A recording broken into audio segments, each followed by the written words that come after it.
Olá, pessoal. Então, uma das aplicações que a gente vai fazer está presente no livro do Mário, é o exemplo 11.4, que diz: considere um pêndulo mostrado na figura 11.5, composto por uma haste rígida de comprimento B, com duas massas presentes nela. A massa M1 está na sua extremidade e a massa M2 está colocada a meio caminho, haste abaixo, né? Então, tem essas distâncias estabelecidas, B sobre 2 e B sobre 2, e o ângulo θ, que é o ângulo aí de oscilação, de abertura desse pêndulo. Determine a frequência das pequenas oscilações se o pêndulo balançar em um plano. Então, basicamente, nós vamos cair num problema de obter a equação de movimento desse pêndulo utilizando o método da Lagrangiana, e nós vamos perceber que a nossa variável principal aqui, né, a nossa coordenada generalizada, vai ser o ângulo θ, tá? Mas primeiro vamos para a primeira parte, né, do exercício, que é para a gente obter o tensor de inércia desse sistema. Então, lembrem que até então a gente fez algumas aplicações em que o cálculo do tensor de inércia estava relacionado a uma matriz para corpos que tinham uma distribuição contínua de massa, né? Então, aquele nosso somatório das expressões lá da matriz se transformava numa integral. Agora, para facilitar não, né? É o procedimento padrão. Como a gente tem uma distribuição descontínua, a gente tem uma distribuição pontual de massas, nós vamos usar aquela expressão geral para o cálculo dos elementos de matriz desse tensor de inércia. Lembrando que o elemento de matriz IJ, então olha lá para a sua matriz, ó, né? Sua matriz tem 9 elementos, então IJ representam os índices desses elementos de matriz, tá? Então, lembrem que o elemento de matriz IJ é dado pelo somatório em alfa. O que significa alfa? Alfa significa o índice relativo às massas. Então, nesse caso, o nosso alfa vai ser 1 e 2, que é da massa M1 e da massa M2. Então, ok, o somatório para cada massa de um delta IJ desse somatório, ou seja, se I é igual a J, eu faço esse somatório, né? Se I é diferente de J, esse somatório vai zerar, tá? Lembrando que o somatório é um somatório em K. Então, alfa é o índice da massa e K quer dizer o quê? K está relacionado aos eixos de coordenadas, tá? Então, se a gente tivesse um sistema de coordenadas aqui x, y, z, a gente, né, o K igual a 1 seria x, por exemplo, o K igual a 2 seria y e K igual a 3 seria z. Aqui não, aqui nós temos 3 eixos. É 1, é 2 e é 3. Então, K vai variar de 1, 2 ou 3, tá? Que tem a ver, então, com a coordenada naquele eixo específico. Menos esse x alfa e x alfa j.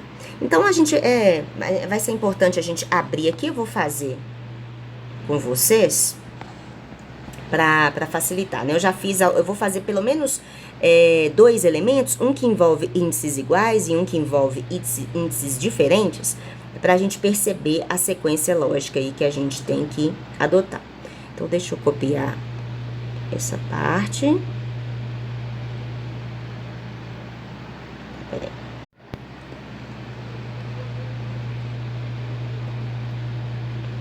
Então, eu vou copiar essa parte, tá?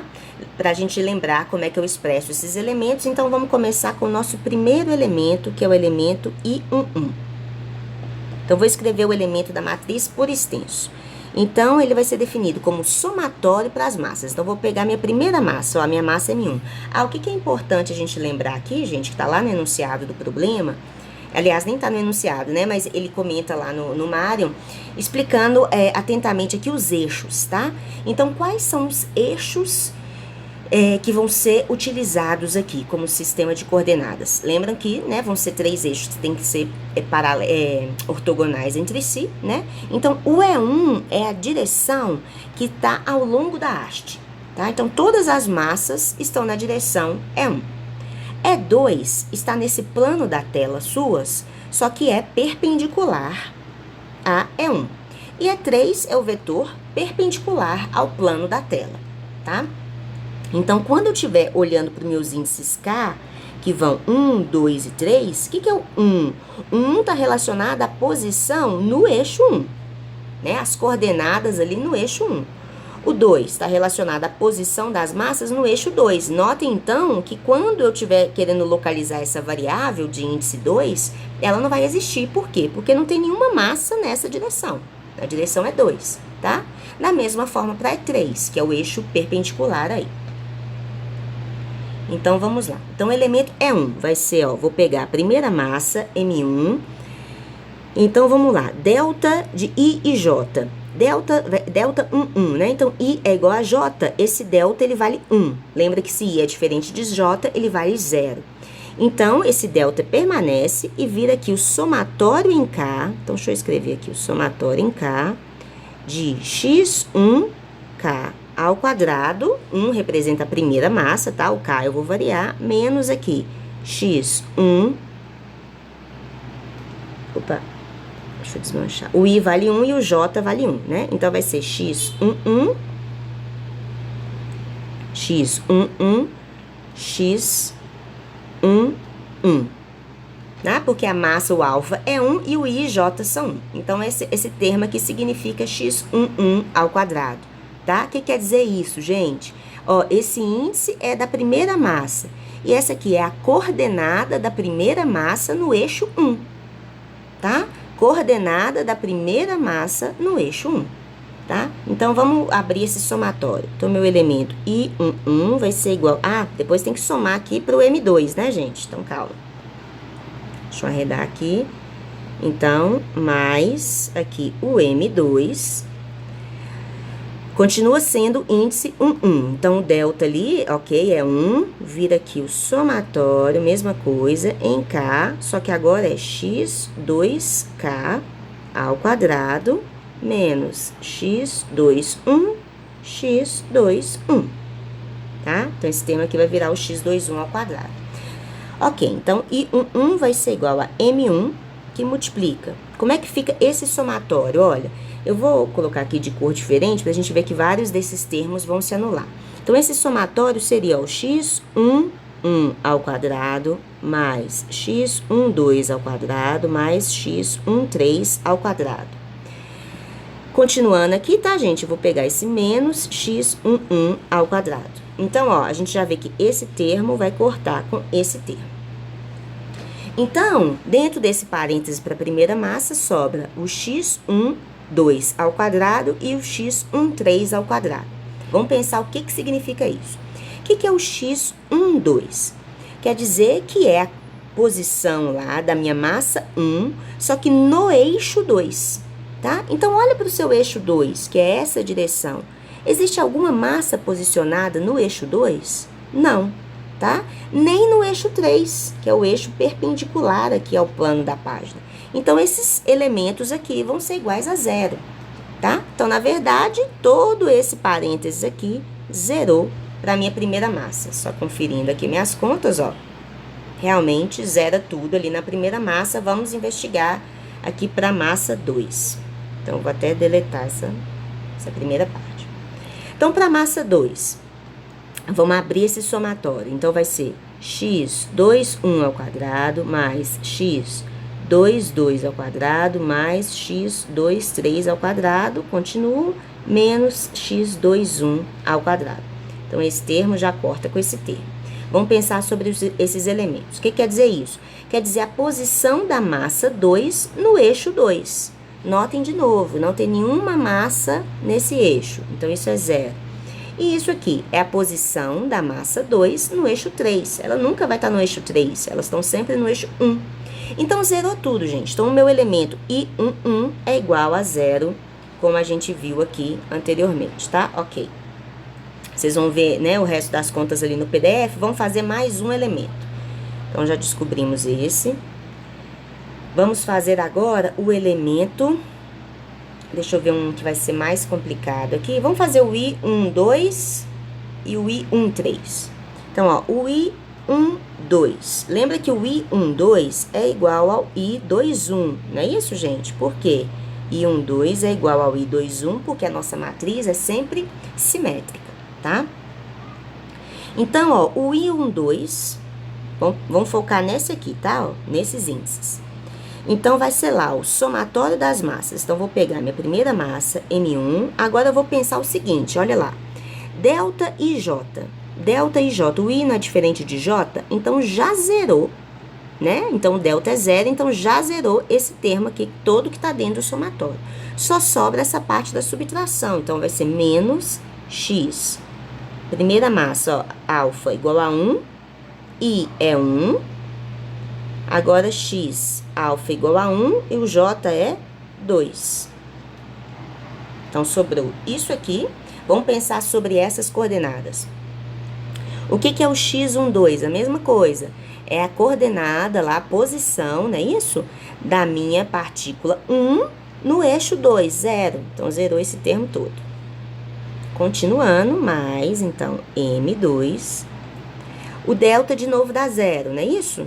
E agora, para a massa M2, vai ficar lá um menos x2, que é a massa 2, I igual a 1, x2, e o j é igual a 2.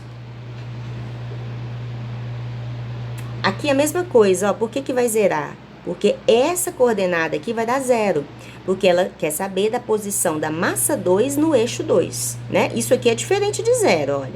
A coordenada da massa 2 no eixo 1, ó lá, ó, ela é b sobre 2, tá vendo? Mas esse segundo termo se anula, o que anula tudo. Então, o I12 é igual ao I21, que também são iguais a 0, tá? Então, aqui de novo, ó, ok. Eu vou fazer, então, o I22. Vou fazer o I22.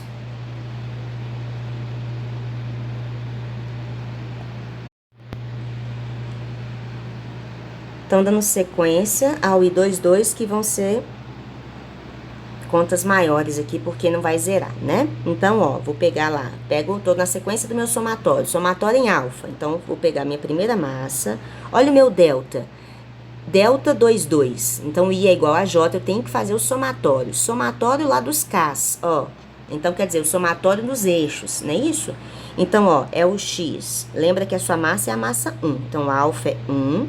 Eu vou fazer o somatório nos Ks. Então, vai ser x11 ao quadrado, mais x12 ao quadrado, mais x13 ao quadrado. Menos x12. Note que I é 2 e J é 2, né? x12. Então, aqui vai dar x12 ao quadrado, esse já pode cortar com esse. Depois a gente avalia, tá? O que significam esses termos, se eles zeram ou não. Vamos continuar, porque eu preciso fazer tudo para minha massa 2. Então, mais M2, vamos lá, ó. Delta 12, de novo, continuo para o somatório. Só que agora é para a massa 2. Então, vai ser x21 ao quadrado, mais x22 ao quadrado, mais x23 ao quadrado, menos x22, x22, né? Que a massa agora é 2, o alfa é 2, e o I e o J também valem 2. Então, esse termo vai cortar com esse termo. Vamos avaliar, então, se eu posso zerar alguma coisa. Então, o que significa o x11? Ele não vai zerar. Por quê, gente? Porque eu quero saber qual que é a posição lá, ó, da minha massa 1 no eixo 1. Então, da minha massa 1 no eixo 1, quanto que isso vale? Isso vale B, não é isso? É B sobre 2 mais B sobre 2. Então, isso aqui, ó, vai ser B ao quadrado. Então, continuo montando aqui o I22, vai ser M1, que multiplica B ao quadrado. Vamos ver esse outro termo aqui, que é o x13. Tá falando o seguinte, qual que é a posição da massa 1 no eixo 3? 0, né, gente? Então, esse termo também vai se anular. Então, aqui sobrou só isso, M1 vezes B ao quadrado. Vamos prosseguir para M2. Vamos pensar, o que é x21? Ah, é a posição da segunda massa no eixo 1 ao quadrado. Então, a posição da segunda massa no eixo 1 é quanto? B sobre 2 ao quadrado, então vai dar B2 sobre 4.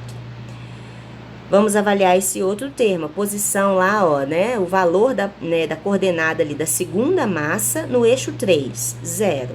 Então, vai ser só essa contribuição mesmo. Então, olha, tá aí montado o meu segundo elemento, o meu I22. Prosseguindo aqui, pessoal, o que vocês vão concluir? Vocês vão concluir que o Vocês vão concluir que o I13 vai ser igual ao I31, tá? Que vão se anular também porque vão aparecer essas coordenadas das massas naqueles eixos 2 e 3, que vão acabar zerando tudo, tá? E aqui a gente tem o cálculo do I33. Então, I33, os índices são iguais, eu prossigo com o somatório, tá? Ó, então, vai ser M1 que multiplica x1, 1 ao quadrado, mais x1, 2 ao quadrado, mais x1, 3 ao quadrado, menos x1, 3 ao quadrado, e faço a mesma coisa para M2, tá? Note aqui, ó, que esses valores aqui já estão... esse valor aqui é zero, por natureza, né? Porque quer saber a posição da massa 1 no eixo 2. E esses dois elementos são iguais e estão se cancelando. Então, só sobra essa minha primeira contribuição, tá? Lembra que x1 vale quanto? Vale b, né? Ao quadrado, então vai ser b2, b ao quadrado. Faço a mesma coisa para a massa 2. Esse elemento corta com esse.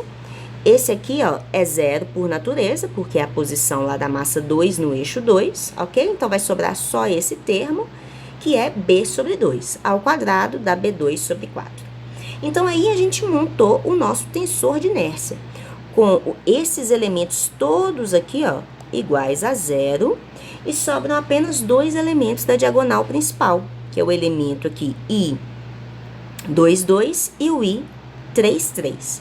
Então, o que a gente pode concluir, gente? Vocês veem aqui que essa matriz é uma matriz diagonal, não é verdade? Ela já é uma matriz diagonalizada. Isso faz sentido? Faz sentido exatamente por quê? Porque nós já estamos pegando eixos principais de inércia. Por que esses são os eixos principais de inércia? Note, principalmente, isso é bem nítido para o eixo 1. Note que o eixo 1, ele é um eixo de simetria, né? É como se eu passar um eixo aí nessa haste, eu divido a haste em duas partes iguais, se você pensar, né? Então, faz sentido a gente ter encontrado uma matriz mais limpa ali, uma matriz de tensor de inércia diagonal, tá? Então, prosseguindo, agora a gente tem que fazer o quê? Obter a frequência de movimento para oscilações de ângulos pequenos. E a gente vai fazer isso usando o método da Lagrangiana, né?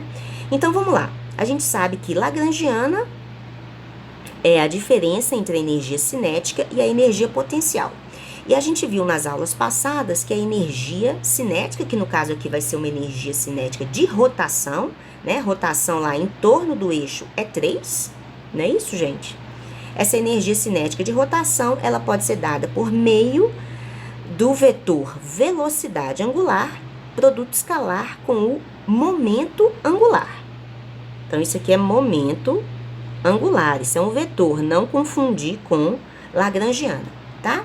Mas note o quê? Que qual que é o seu eixo de rotação? A sua massinha, seu sistema de massas, ele gira em torno de qual eixo? Não é em torno do eixo E3, que é o eixo aí perpendicular ao plano da tela suas? Então, esse é exatamente a direção, né, do meu vetor velocidade angular, né? Lembram que velocidade angular está sempre direcionada, né, junto ali com o vetor, com o eixo, né, em torno do qual o seu sistema está girando, né, com o eixo de rotação. Então, notem que o que é ômega, né? Se eu fosse expressar ômega em termos do meu sistema de referência que eu vou utilizar, que são os eixos E1, E2 e E3, eu tenho que o meu vetor ômega é igual. Qual que é o módulo de ômega? O módulo de ômega é θ ponto, não é isso, gente? É dθ dt. Isso significa o módulo da velocidade angular, né? Por definição, não é isso? E ela está na direção do eixo 3, que é exatamente o que está escrito aqui, tá? Então, se eu fizer o produto escalar de ômega com o meu momento angular, eu só tenho que levar em consideração o momento angular que está direcionado ao longo do eixo 3, não é verdade? Para isso dar alguma coisa diferente de zero. Então, por isso que a minha energia cinética rotacional é meio de θ ponto L3, porque é a componente do momento angular aí ao longo do eixo 3, ok? Ou seja, eu tenho que saber calcular o momento angular ao longo do eixo 3 para eu achar essa energia cinética. Lembra como que a gente acha o vetor momento angular? O momento angular vai sair da nossa definição aqui do produto matricial, né? O vetor momento angular é definido como produto matricial entre o tensor de inércia e o vetor velocidade angular. Então, ó, representando lá, ó, L1, L2 e L3, que são as componentes do meu momento angular, por que eu não estou escrevendo LX, LY e LZ, pessoal? Justamente porque esses não são os meus eixos de base, tá? O meu sistema de referência, ele é E1, E2 e E3, que são as direções apontadas lá pra gente, tá? Por isso que eu estou considerando L1, L2 e L3. Isso é importante para vocês não confundirem. Então, ó, L1, L2, L3 é igual à matriz do tensor de inércia, que, de novo, só tem aqueles elementos lá da diagonal principal, que multiplica o vetor velocidade angular, mas lembrem que a velocidade angular só tem componente ômega 3, não é verdade? Então, quando eu fizer esse produto matricial, a gente vai ver que o L3, que é justamente quem eu preciso, né, para definir a minha energia cinética rotacional, o L3 vai ser o I33, que multiplica o ômega 3. E o I33 a gente calculou. O I33 é dado por esse valor aqui. Não é isso? Então, a minha energia cinética de rotação vai ser meio que multiplica o meu I33, né? Que é essa soma aí das massas, que multiplica θ ponto ao quadrado, tá? Quando eu fizer θ ponto vezes o L3, vai aparecer, então, esse θ ponto ao quadrado. Ok, e o que vai ser a minha energia potencial? Minha energia potencial é simplesmente a soma das energias potenciais gravitacionais, associadas à massa 1 e à massa 2. Então, vamos entender por que deram essas expressões aí, pessoal. Vamos pensar lá no nosso sisteminha. Qual que é a energia potencial associada à massa 1? Vamos pensar para a massa 1. Então, notem que a energia potencial, né, ela está associada, se eu colocar aqui, esse nível aqui, isso aqui eu posso chamar de eixo X, né, essa direção. Se eu coloco que na direção do eixo X, essa energia potencial é igual a 0, e então eu defino, deixa eu até ver como é que eu, para dar aquele sentido negativo ali, eu defini exatamente, ó, a minha direção do eixo Y positivo para baixo, tá? Então, o que vai acontecer? Vocês concordam que... Então, esse aqui é o meu eixo Y, tá? Esse é o Y, esse é o X. Notem que eles são eixos diferentes dos E1, E2 e E3, tá? Então, notem que, como a energia potencial é dada por mgy, né? Aí vai depender aqui do sinal, não é isso, gente? Lembra que às vezes pode ser menos, às vezes pode ser mais. Como essas massinhas estão todas abaixo do meu... Essas massinhas estão todas abaixo do meu eixo X, da minha referência, então eu vou colocar o menos aqui. Então, a energia potencial dessas massas é negativa, né? Já que eu defini o meu Y positivo para baixo, tá tudo ok. Então, notem, qual que é o Y da massa M1? O Y da massa M1 é esse pedaço aqui. Quanto que ele vale? Ele vale B, que é a hipotenusa ali, ó. B cosseno de θ. Concordam? E qual que é o Y da massa M2? O Y da massa M2 é só esse pedacinho aqui. Ele vale B sobre 2 cosseno de θ, tá? E vai aparecer o sinal de menos por causa da nossa referência já discutida. Então, olha, para a massa M1 vai aparecer, então, menos M1G, B cosseno de θ, que é o Y dessa massa, né? E para a massa 2, menos M2G, B sobre 2 cosseno de θ, que é o Y dessa massinha M2, tá? Então, a lagrangiana vai sair aqui perfeitamente, fazendo simplesmente essa expressão da energia cinética rotacional menos a energia potencial desse sistema.